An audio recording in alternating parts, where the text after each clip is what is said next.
Today I want to cover overlapping tiles. An issue that you can run into is you have more than one tile on top of each other, and the tiles can get confused as to which one is being triggered, especially when you're using clicks. So I have these three concentric circles that are overlapping one another, and I can rotate whichever tile I want without interacting with the other tiles, even though they're on top of each other, and it reliably works this way. And it's very simple to set up.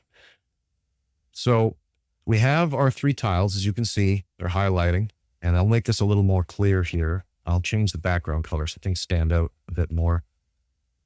The background color is part of the effect, as you'll see, because I'm using a mask for the animation on the just a plain black drawing of a circle with a piece cut out.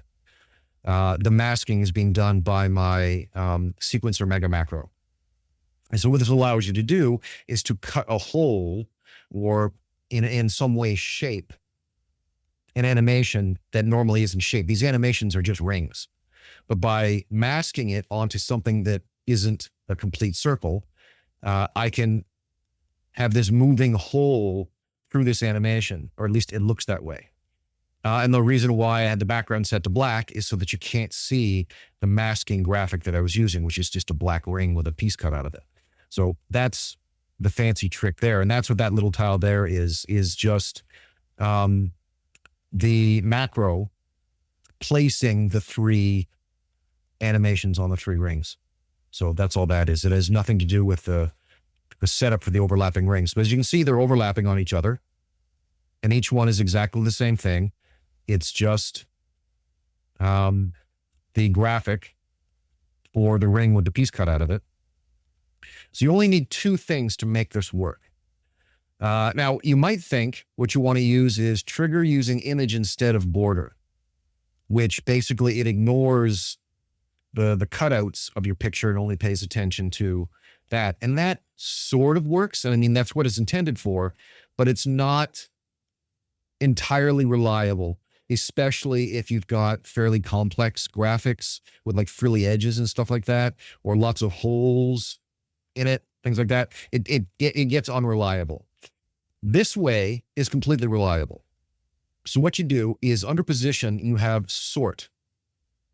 And this field here is to determine if two images that are both have the same elevation, right? So all of these tiles are on the elevation of 0.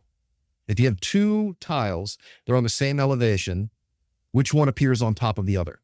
And that is determined by the sort order. It's also known as the Z sort.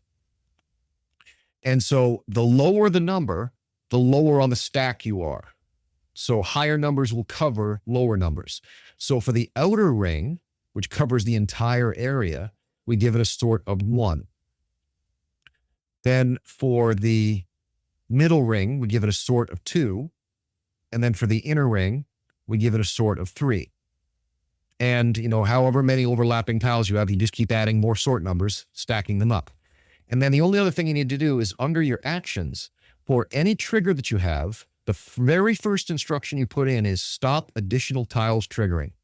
So what happens is the click command gets received by all three tiles, but it gets received based on sort order. So the higher the sort number, they get prioritized first for who receives the instruction. So the instruction arrives at the inner ring first, and the inner ring says, stop triggering any other tiles. So the other two tiles just get ignored.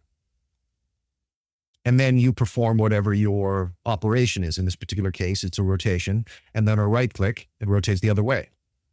And that's it. All three have exactly the same instructions. They're just copies of each other, and they're just slightly larger going out or smaller going in, depending on how you look at it. And that's all there is to it. So as long as you have your sort order sorted, and you stop additional tiles triggering as your very first command on any triggered landing, then you don't have an issue. So when I click on the outer one, it doesn't touch the inner two.